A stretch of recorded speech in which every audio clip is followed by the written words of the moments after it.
an unbalance of emotions. Because I'll give you a perfect example. I was talking to my granddaughter Autumn the other night, and she and I were talking about how that in the future no more tears. And I said, but here on earth, Jesus cried. What? As if I had just spoken heresy. And I told her about the circumstance of it, and it made her sad. And I said, yes, because Jesus understands. He understands our pain because he went through the same kinds of things. And yet, he did it without sin. I thank God when I said that. I thank God when I said that. Yes. Well, Jesus is God. So, verse 6. For these 2 years have the famine been in the land. So we are in timing. Joseph became premier of Egypt little over 9 years prior to this. So we'd had 7 years of plenty, which likely extended clear into Canaan. It would have extended south, and it would have extended west, and certainly all of Egypt would have felt that massive amount, and Joseph only took 20%.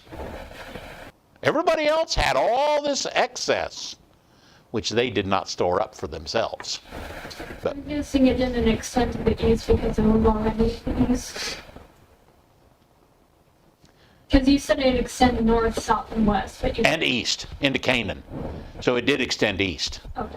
So if I misstated that, my apologies.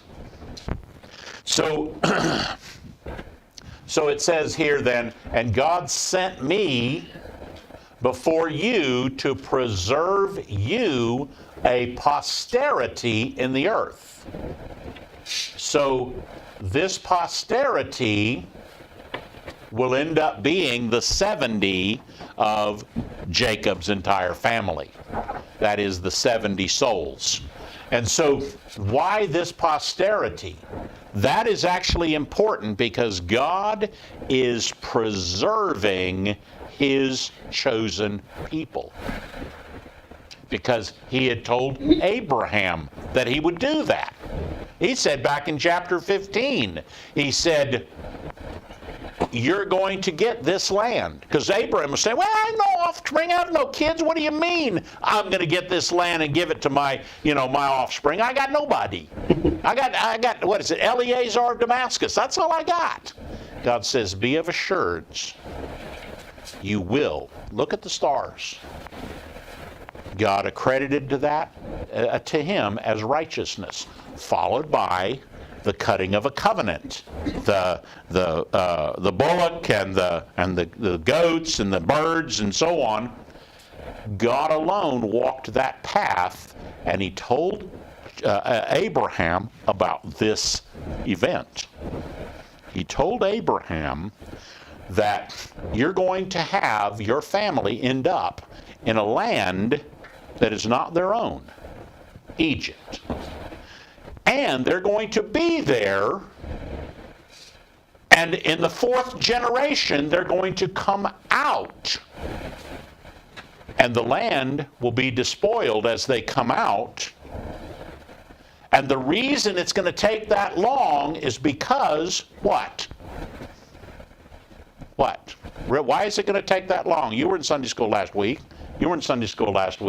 Why? The iniquity of the Amorites. The iniquity of the Amorites is not yet full. Yeah. That is a key passage. That is a key understanding. God is putting his people preserved in Egypt until the iniquity of the Amorites is full. Then he will bring them out of Egypt and give them the land. When you say preserved, it made me think of something. It made me make a comparison. Strange. dried dried fruit. Uh-huh. Preserves, yeah. Yeah. Yeah.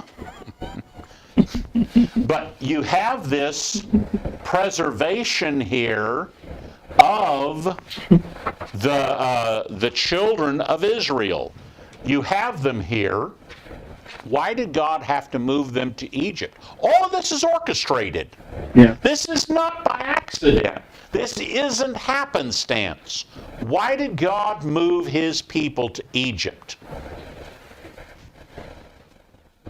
Well, I'm just thinking of, what the future's going to hold there. I mean, they're very prosperous for many years. Yes. Until they become slaves. Yes. Because the Egyptians feel threatened. Yes. Then when they leave with a horde. Yes, they do. They despoil Egypt. And Egypt is destroyed. They are the superpower, and they are destroyed. I mean, just destroyed. By slaves. Yes. Well, no, by God, because of the plagues. By God, Yes. You know what I'm talking about. Yes. And they're just destroyed, and it takes 12 years a slave. at least a century for them to come back and be some modicum of what they were previously. But it also shows you how They got your feet. easy we forget. Yes. You said that we talked about this. Oh, Egypt it's a used slave. to be very Wow. green, Yes. and It isn't today. but do you think that Wait, part of the reason why it isn't like that today is because they sent off, they sent like, I'm not sure if this is correct, but they could have possibly sent food off with the slaves once they left? That's not the reason. No. So the base reason is, and Isaiah talks about this, Not the base reason, but could it be play a small part? probably not, because the whole process is a desertification process across most of North Africa. And that desertification process actually started at the end of the flood. Yeah. And from there it spread, and as it spread, notice what it covered. It actually covered, because Isaiah said it would do this.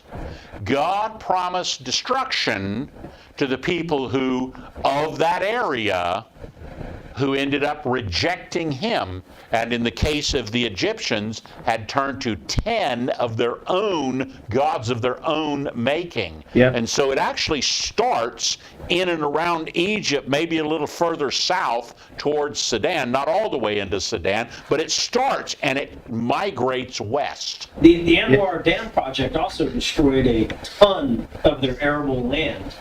Their own folly in building that, like. So if you consider this, and you see another phenomena that occurs here, and you see some things that happened during the millennium, and the description, the events, as Muhammad starts his, collecting up right there about Mecca and Medina in around 610, 605 AD, and then when he died, his followers by 700 AD had conquered all the area of what is today the land of Israel, had conquered Egypt, and was beginning to push across North Africa, was beginning to push up through Syria, had already started pushing into Persia. The lands that Muhammad conquered quickly were succumbed by desertification, at least the southern parts of it. And God talks about in the millennium that if Egypt does not come up to worship in Jerusalem, that he would not give them their rains, and they would be a dry, arid place. And it's still like that to this day. It is. Yeah, and in Isaiah, it talked about how the desertification actually happens in Assyria, and it actually happens in Samaria. And Yes. those lands, I did research, they still are in that. Yes, they are. In fact, God talks about the deserts blooming. Before Israel returned into the land, the entire land of Israel was a desert. As Israel started coming back, the land responded to Israel. And the land that Israel occupies today is very green, very lush. Now, there's parts of it down in the south, in the Negev, that Israel is not working. I mean, there's a few little towns here and there, but it's basically empty space. But the portion that they are in, it's responding. And then you cross over from the Jewish side into the Arab side, and it's like you just walked across a line, and there's lush green grass here, and there's dirt and rocks on this side, and it's brown. And you can see that. It's stark in many places across that region. And the Arabs live in this area, and they blame Israel that Israel has the lush land. Yeah. Well, Gaza was very lush on the north end of Gaza. Oh, yeah. Until it was returned back to them, and now today it is as brown and dry as it ever was. Yeah, nobody likes the Gaza today. But it's It's the humans' fault. It is the Arabs' fault because the Arabs reject God. Yep. Well, the Arabs were human, weren't they? Yeah, but it's not human in general because the land responds to the humans called the Jews. It's the blood. It is. It absolutely is. You're there, you can, in areas that the Arabs live, anywhere. Yeah. There's places where Bedouins live in Israel. I mean, it could be 50 acres. It's dead. Yeah. Yep. It's dead. Yeah. It's just dead. Looks like desert, man. That's what Isaiah talked about. Yeah. About how people was going to be in these little big houses with a lot of land, and it was going to be desolate because nobody wants to be there. It's like the surface of the moon. Is what I thought. Yeah. Yeah. Yes. Pretty much. Pretty much. It's unreal. Pretty much. I mean, it's just, It's why they're building that line in the middle of the sand out there, that mirror hotel that goes for 20 miles. Or, No, they're building an entire city. yeah, Have you I seen know, that? for 20 miles or whatever the heck it is. It's Called the like, line. if you look at the description of that city, I forget what it's Uh-huh. called. It's like, They call it the line. well, no, the city has a The name like line. Nome or something again, but it's Isn't literally cross- like. Is that one of the cities in Arabia, Saudi Arabia? There. One of the Saudi cities? Yeah, And that's one of the 15-minute cities? They had that nice little thing. whatever. they're investing like Yeah. billions upon billions of dollars. They want it to be way bigger than Dubai, That's kind of like and they're And it's all about being modern, absolute modern Bullet everything. train. Yeah. everything modern. They want it to be where the citizen of the world can come and live. Yeah. Is their tagline. yeah, but you can't own anything over there. I bet. Just like Dubai, you can't own anything over there. Bugs and be happy in your 8x8 box in the middle of the desert But, where you you know, I can't don't- get out and you don't have a car. So I God don't know help who's you gonna the wanna moment live you there, want to 'cause- leave. and it's all, That desert there in Saudi Arabia, I mean, it literally is the surface of the moon. I Yeah. mean, Awful. Yeah, Now I'm yeah. thinking about a lot. it's just, Well, it is. that is the story. But it's Yeah, and it's so stark. But here, God preserves the children of Israel in Egypt. Not just in Egypt, but in Goshen. And not just in Goshen, but the eastern edge of Goshen. Why? Israelis grow bananas, man.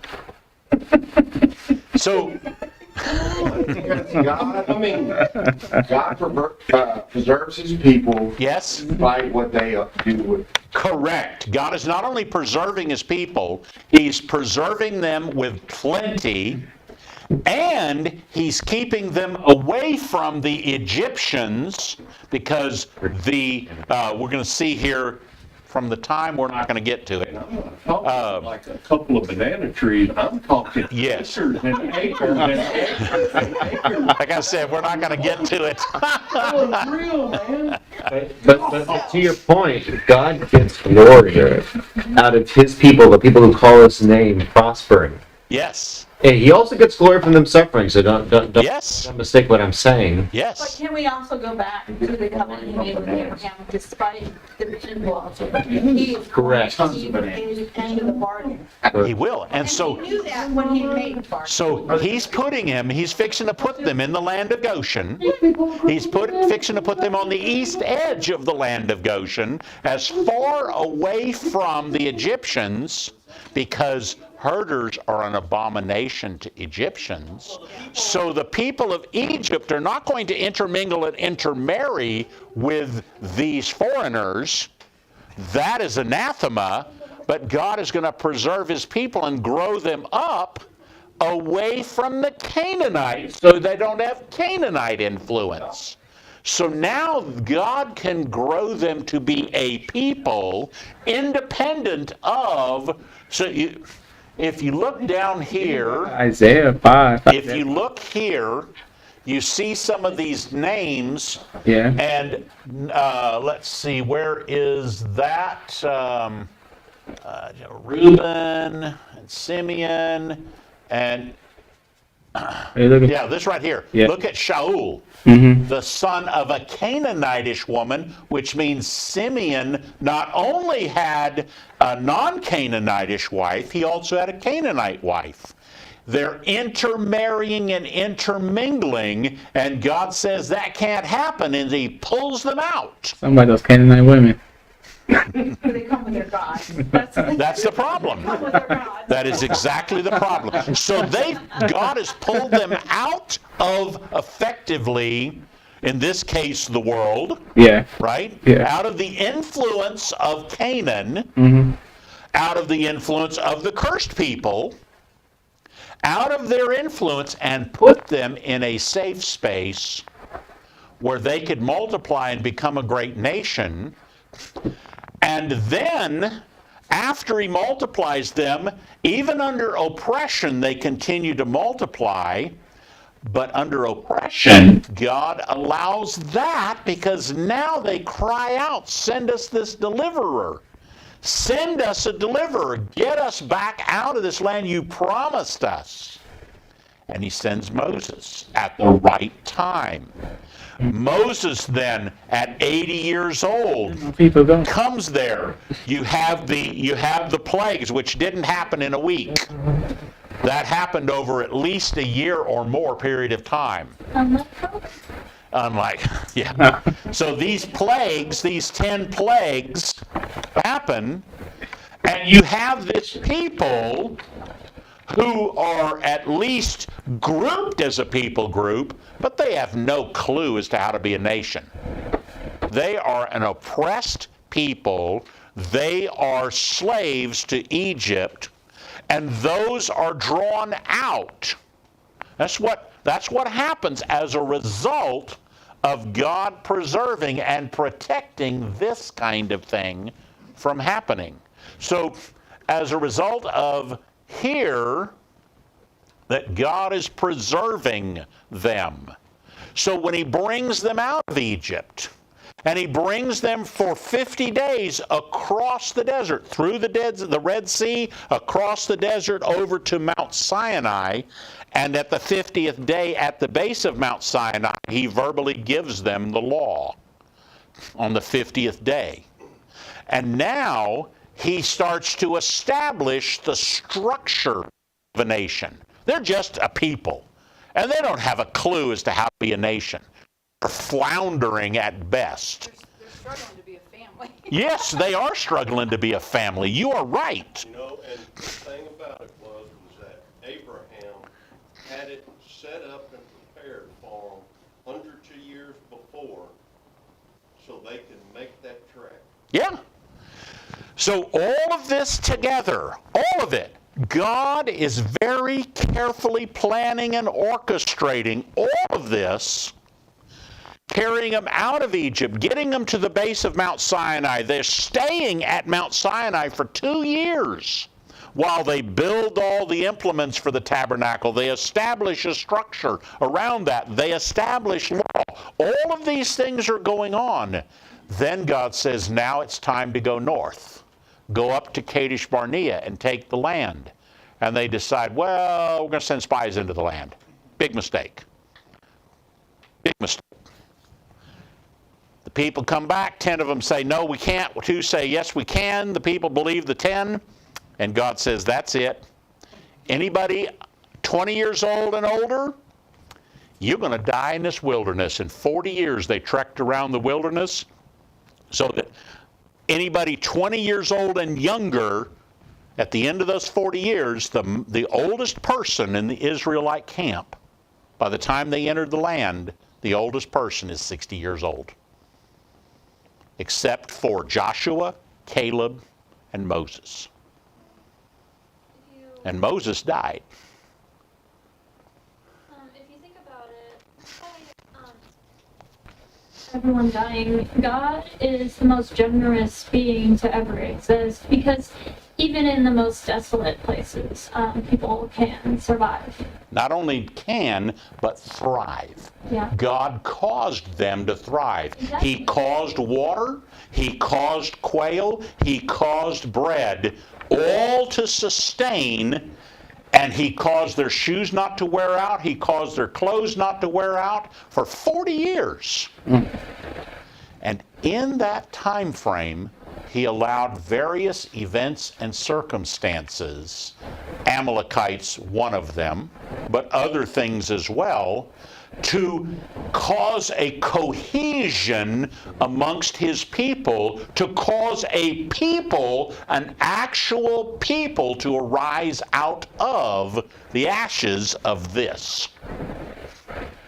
Then God brought the children of Israel cohesively into the land, and under the leadership of Joshua took the land. And so all of it's stemming from this right here. God, He prepared ahead of time so that He could preserve you a posterity in the earth. And what I just described to you, in about almost a 500-year history, 4.5, that's what's going on here. God preserving a posterity of Israel in the earth. All under God's direction, all in God's timing and God's plan. And that's what He is trying to do in our lives. And I say more than trying. He is doing it. We just come kicking and screaming a lot. So what effect do you think Joseph has on Pharaoh? Because there in verse 8, He's like a father to Pharaoh. yeah, and it says, and if you look up the meaning of that word, it means more like a spiritual father. Mm-hmm. So I wonder, was Joseph, preaching to him about God? What was he doing? I think he was. I think he was. And it's very possible, considering later that there arose a Pharaoh who knew not Joseph. Well, and he's called the Assyrian.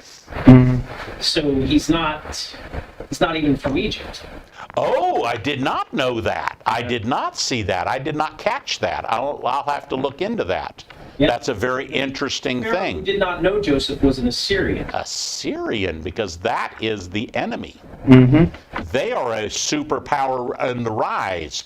The Assyrians will conquer the Hittites and be a strong challenge for Egyptian superpower status. And they're also the folks that sack Israel. Yes, on the north, that in 723 BC. Well, and the Antichrist is described as... Yes, he will be from the Assyrian people. That is correct. Yeah, because they had the Antichrist. leadership leading them astray, so they allowed Syria, it's actually... Assyrians to take over Israel. It's actually also described as it'll come out of the Seleucid dynasty. So look what the king of the north, which covered all of Syria, all of of what is today, part of Turkey, not all of Turkey. Right. The southeastern quadrant of Turkey, possibly even the northeastern quadrant, but it's the east side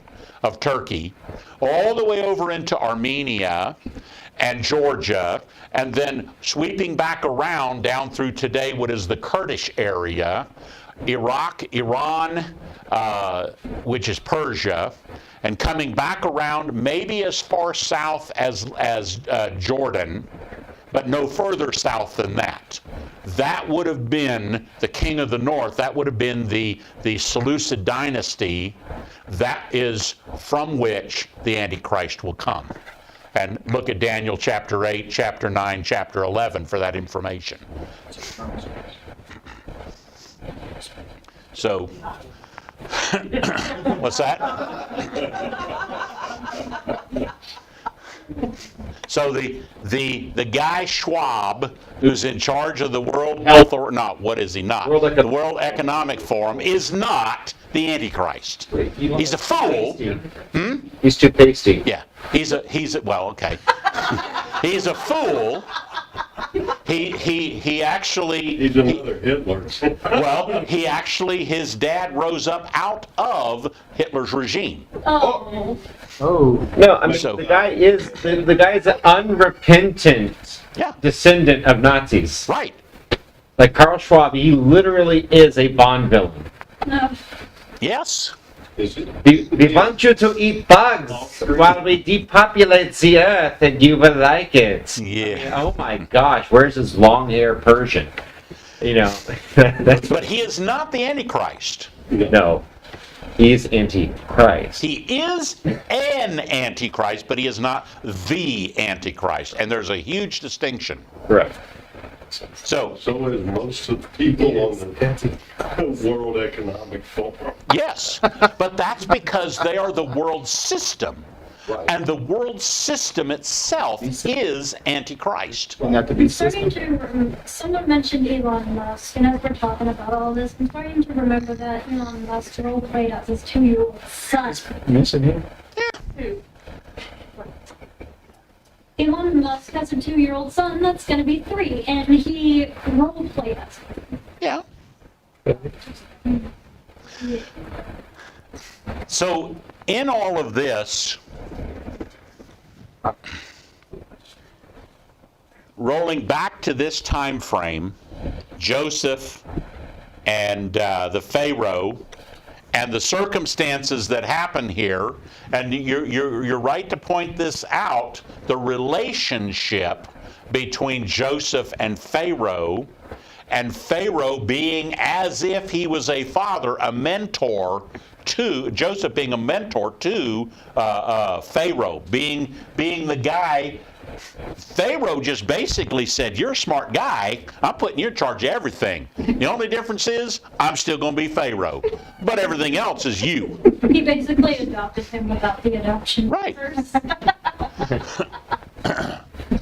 So, I'm gonna kick back and drink. Oh my God. what's that? He said, I'm gonna kick back and drink and while you take care of everything. All the jokes, Not in the jail cell. all the jokes aside, Pharaoh was scared. Yes. He said, "Look, I don't know what's coming. You have something that no one else has. None of my wise men can speak to this.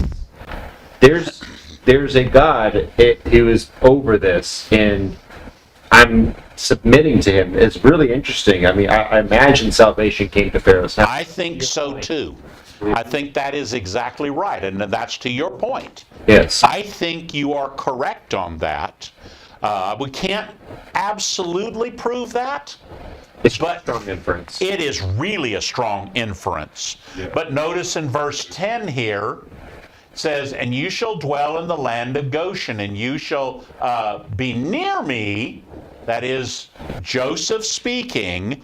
Joseph, it seems as if he is presumptuous here, saying, "I, second in command of Egypt, am going to give you, my family, the best of the land." Later, that's reinforced by the Pharaoh actually saying that. But initially, Joseph says that.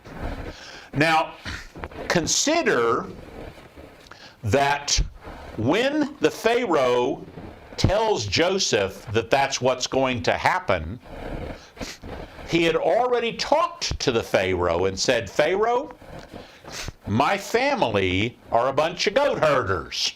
It's what we do. And that's anathema to an Egyptian. Who does the goats for them? The lowest of the low society. Remember, you're in the East.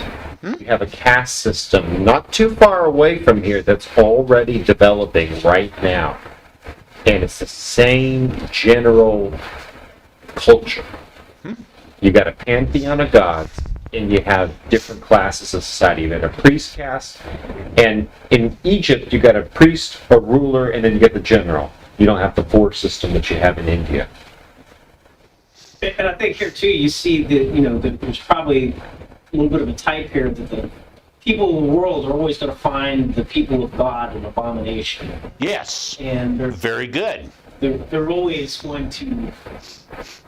But when the Pharaoh interviews, Joseph sets 5 of his brothers before Pharaoh, and when he interviews them, Joseph said, let the Pharaoh know that you are sheep herders. I have a question though. You think that same caste system is going to come here though? It already is here. It already is here. What are you talking about? Go to D.C. and look at all the people that are hierarchical structured as elites. And if you got a PhD, if you got 10 PhDs, you're at the top of the elites. As long as you say the right things. You say the wrong things, and you just got shoved down to the bottom of the list, buddy. Yeah. England. Counties in Virginia are the ones where all the Well, politicians and go and work there for a little bit. Like spend 5 days in that world, and you will understand there's a different set of laws. There's a different set of rules, and it's all about being a part of that class. Yes. Things that you can do. I watched people, I brushed shoulders with people that I was in brief out of time in that space, who had built people out of 6, 7, 10-figure sums, and they got away with it. You know why? Because they were necessary for something else, or because they had dirt on someone else. Yes. And that's how it's played. Debbie and I visited in 2005. We visited D.C. during the summer. It was actually late spring. So we visited D.C. I was going to Michigan for a missions conference, and we thought, well, we'll tack a week on to a week of vacation, and we'll just go through D.C., and then I'll take her up. She hadn't seen Niagara Falls. I had. So I'll take her up that way and go see Niagara Falls. That was a good trip, I think. So we went and messed around in D.C. for a couple of days, and all we could see is people who thought way too highly of themselves. And fools who thought themselves wise. That's what we saw. And the city was rife with it. And we looked at each other, we got to get out of here. This is nonsense. And we did. We did not go back. We went into D.C. for 2 days, and that was the end of it. I went to D.C. for a week, and I can agree, it does seem very uppity and stupid. Oh, yeah. It is extremely uppity. Yeah. And if D.C. fell off the planet, I wouldn't cry about it. What did they say in Star Wars?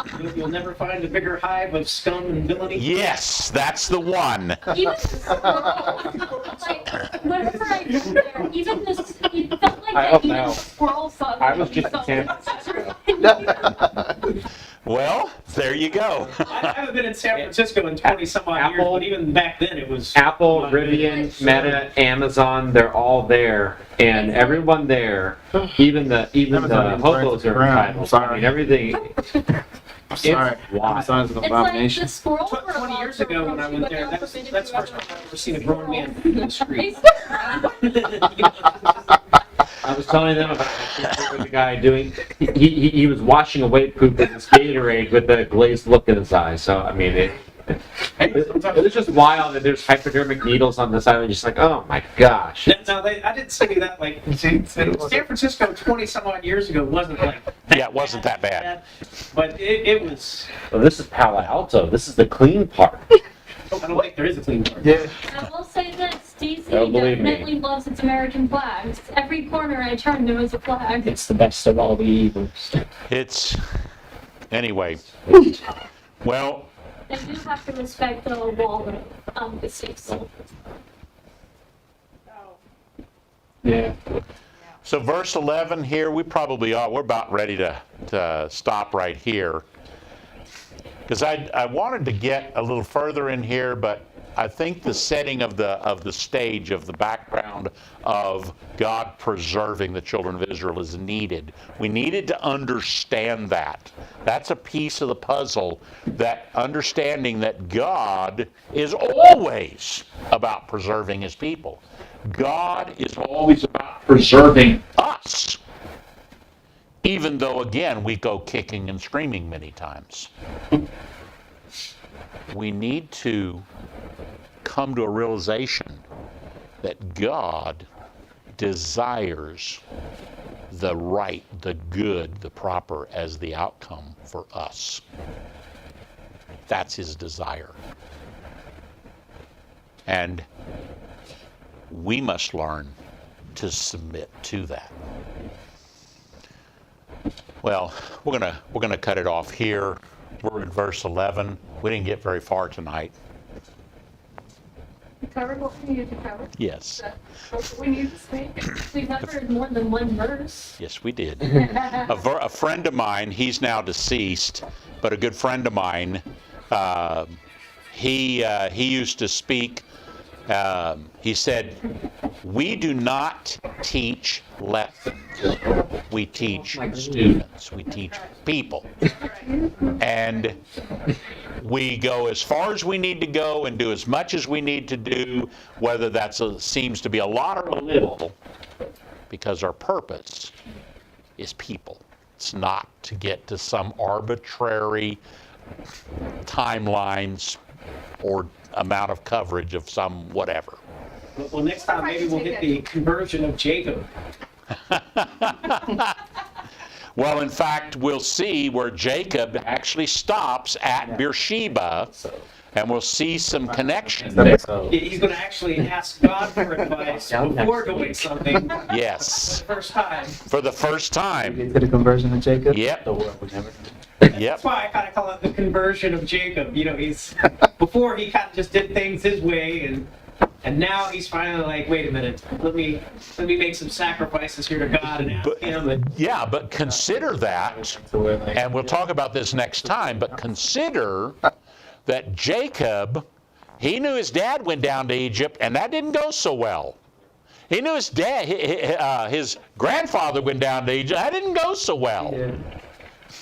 And now, he's hesitant to go down to Egypt.